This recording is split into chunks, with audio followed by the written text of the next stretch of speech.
Unboxing time, finally dumating ang FedEx na ang parcel na dinala ay mga Japan manhole covers. Ito ay isang proyekto kung saan ay pinopromote natin ang turismo dito sa Japan in collaboration with the city and prefectural offices. Bali matagal na proyekto ito mula pa noong December 2023 at masusi at carefully crafted ang mga manhole covers na ito kaya maraming mga pag-check nito mula sa engraving, sa colors, and then sa mga communication din with the city halls, making sure na everything will be okay.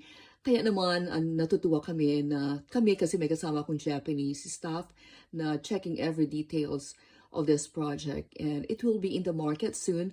Finishing touches na lang na ipadala namin sa City Hall yung mga iba na at ito na yung last part of this 18 Japan manhole covers and we'll be having part 2 and even part 3 kasi